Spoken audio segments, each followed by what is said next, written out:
नमस्कार दोस्तों एक बार फिर से आप सभी का बहुत बहुत स्वागत है। जैसे कि आप सभी ने थंबनेल में देख लिया, हमारे आज का वीडियो का टॉपिक रहने वाला है सीखना बंद तो जीतना बंद। जी हाँ दोस्तों, अगर आपको अपनी लाइफ के अंदर सक्सेस प्राप्त करनी है तो आपको निरंतर सीखना पड़ेगा, और जब तक आप सीखते रहोगे तब तक आप जीतते रहने वाले हो।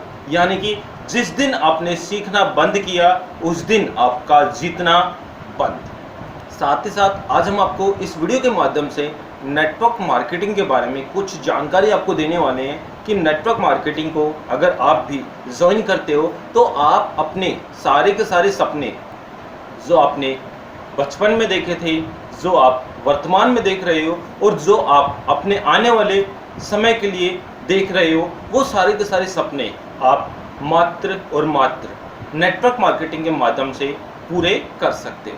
तो वीडियो काफ़ी इंटरेस्टिंग होने वाला है और आप सभी के लिए काफ़ी ज़्यादा फायदेमंद साबित होने वाला है। तो आप सभी से अनुरोध है कि आप इस वीडियो को शुरू से लेकर लास्ट तक पूरा जरूर देखिएगा विदाउट स्किप के।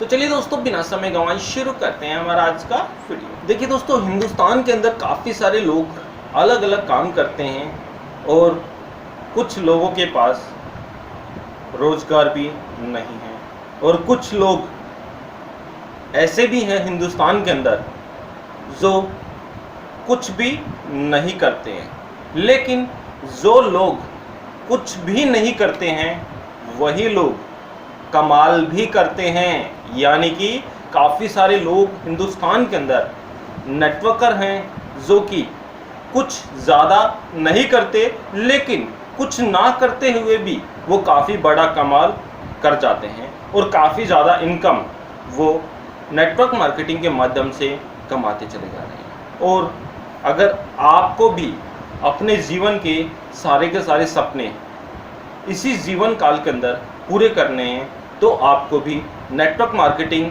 अपनानी होगी, और नेटवर्क मार्केटिंग के अंदर आप अपनी टीम डेवलप कर ज़्यादा से ज़्यादा पैसा उससे कमा सकते हैं। अब यहाँ पर हम आपको दो चीज़ों के बारे में आपको बताने वाले हैं। जैसे कि आपने थंबनेल का टाइटल देख ही लिया कि सीखना बंद तो जीतना बंद। जी हाँ दोस्तों, ये तो जीवन की वास्तविकता है कि आप जब तक जीतते रहोगे, जब तक आप सीखते रहोगे।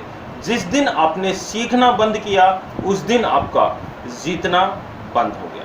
लेकिन यहाँ पर आज हम आपको कुछ एक कहानी के जरिए आपको कुछ ऐसी जानकारी बताने वाले हैं जो आपके लिए काफ़ी ज़्यादा प्रेरणादायक रहने वाली है।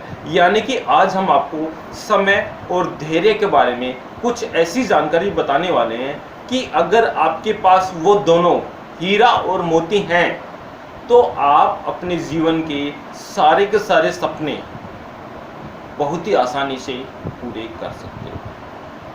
तो एक छोटा सा गांव होता है और उस गांव के अंदर एक साधु महात्मा रहते हैं, और वो गांव के बाहर जहाँ पर बस स्टैंड होता है गांव के अंदर, और उस बस स्टैंड के ऊपर वो अपना धूनी वगैरह लगाकर अपना कुटिया बनाकर वहाँ पर तपस्या करते रहते हैं और ज़ोर ज़ोर से एक चीज़ चिल्लाते हैं। वो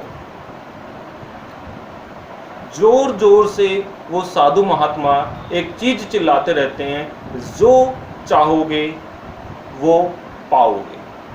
खूब जोर जोर से रोजाना एक ही चीज चिल्लाते रहते हैं, जो चाहोगे वो पाओगे। वहां से निकलने वाले जितने भी लोग थे वो साधु महात्मा की बात सुनते हैं, थोड़ा रुकते हैं और हंसकर पागल है साला ऐसा कहकर आगे चल पड़ते हैं।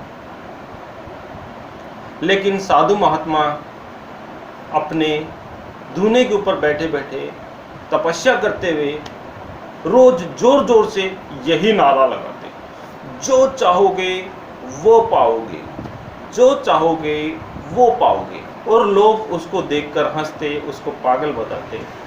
एक दिन वहाँ से एक नवयुवक गुजरता है जो कि बेरोजगार होता है और नौकरी की तलाश करता रहता है।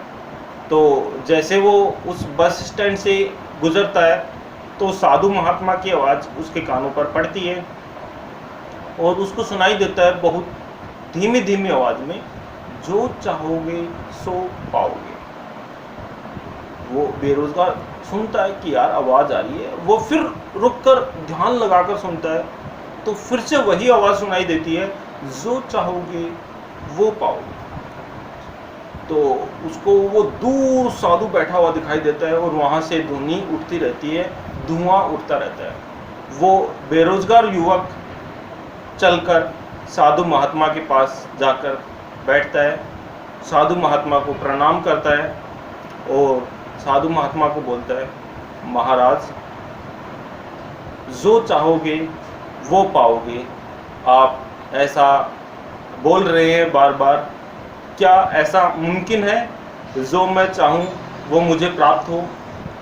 तो साधु महात्मा उनको बोलते हैं, बच्चे को, कि बेटा वास्तव में तुम जो चाहोगे सो पाओगे। तो बोला, महाराज क्या वाकई में ऐसा मुमकिन है, मैं जो चाहूँ वो मुझे मिल सकता है? तो बोला, हाँ ज़रूर मिल सकता है बेटा तुझे। तो बोला, महाराज मुझे वाकई में मिल जाएगा?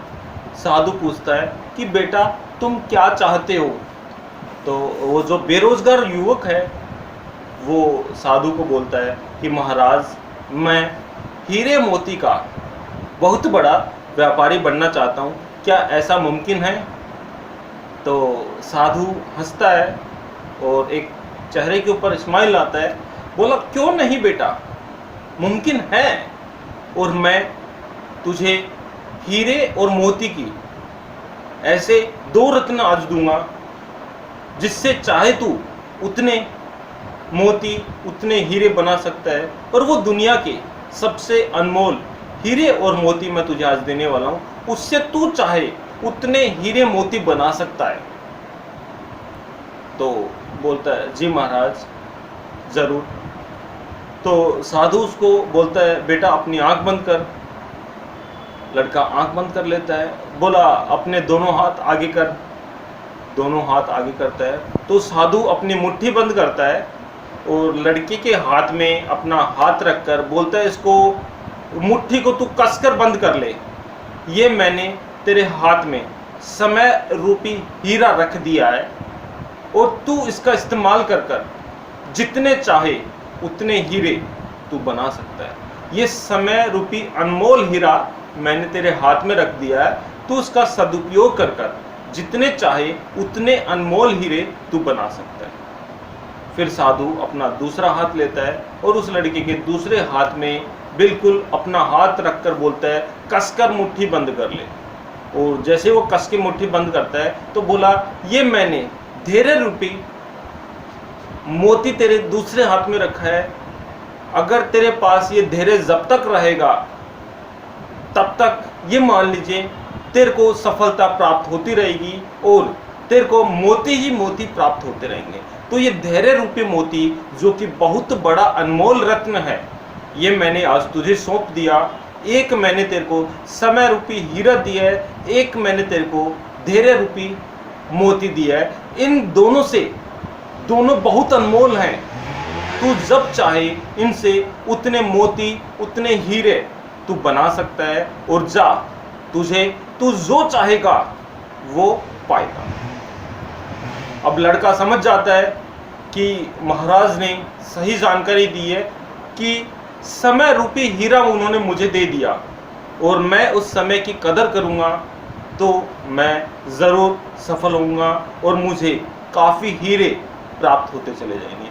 और धैर्य रूपी मुझे मोती दे दिया तो अगर मेरी कैसी भी परिस्थिति आएंगी और अगर मेरे पास ये धैर्य रूपी मोती मेरे पास रहेगा तो मैं हर कठिन परिस्थितियों से लड़कर आगे बढ़ सकता हूँ और मैं उससे काफ़ी ज़्यादा मोती बिल्कुल बना सकता हूँ। और वो लड़का वहाँ से चला जाता है और वो जाकर एक हीरे के व्यापारी के यहाँ पर नौकरी करने लग जाता है। और हीरे के व्यापारी के पास नौकरी करते करते वो खूब हीरे की परख के, उसकी जांच के और उसके सारे के सारे जो भी उसकी जानकारी होती है वो इकट्ठी करता है रहकर वहाँ पर और खूब मेहनत करता है। और 1-2 साल के बाद में वो लड़का हीरे और मोती का बहुत बड़ा व्यापारी बन जाता है। और एक दिन वो बैठा बैठा जब बैठा रहता है तो उसको वही बातें याद आती है, जो चाहोगे वो पाओगे। तब वो समझता है कि हाँ, वाकई में वो साधु महात्मा बिल्कुल सच कह रहे थे कि उन्होंने जो मेरे हाथ में समय रूपी हीरा दिया था वो आज भी मेरे पास है, और उसकी कदर मैंने करी और उसका मैंने समय का सही इस्तेमाल कर कर बिल्कुल आगे बढ़ा। तो आज मेरे पास इतने अनमोल हीरे मेरे पास अवेलेबल हैं, इतने अनमोल रत्न मेरे पास आ चुके हैं। अगर मैं उस समय का सही इस्तेमाल नहीं करता तो आज मेरे पास कुछ भी नहीं होता। फिर वो दूसरे हाथ की तरफ देखता है जिसमें उस साधु ने धैर्य रूपी मोती रखा था। तो उसने देखा कि हाँ, अगर मेरे पास ये धैर्य रूपी मोती हमेशा है तो मैं कैसी भी कठिन परिस्थिति में उससे डटकर मुकाबला कर कर मैं बिल्कुल हमेशा आगे बढ़ सकता हूँ। और जब तक ये हीरा और ये मोती, समय और धैर्य मेरे पास दोनों हैं, तब तक मैं जो चाहूँगा वो पा सकता हूँ। तो इस प्रकार से अगर आप एक नेटवर्कर हैं, अगर आप नेटवर्क मार्केटिंग में नए आए हैं, तो आपको समय रूपी हीरा और धैर्य रूपी मोती का हमेशा अपने पास रखना होगा। और जब तक ये दोनों चीज़ें आपके पास हैं तब तक आपको आगे बढ़ने से कोई भी नहीं रोक सकता। साथ ही साथ एक चीज़ और यहाँ पर मैं बोलना चाहूँगा कि अगर आपको जीतना है तो आपको सीखना है, यानी कि सीखना बंद तो जीतना बंद। जीतने के लिए आपको रोज़ाना सीखना पड़ेगा और अपने मुट्ठी के अंदर हमेशा समय रूपी हीरा और धैर्य रूपी मोती हमेशा आपको अपने पास रखने होंगे। तभी आप अपने जीवन के अंदर अपने सारे के सारे सपने पूरे कर सकते हो। जी हाँ दोस्तों, यही कुछ छोटी सी इन्फॉर्मेशन थी, सोचा आप लोगों के साथ शेयर कर ली जाए। वीडियो आपको अच्छा लगा तो एक लाइक जरूर कर देना। और हाँ दोस्तों, अगर आप हमारे चैनल पे पहली बार आए हैं तो वीडियो को लाइक, शेयर और चैनल को सब्सक्राइब करना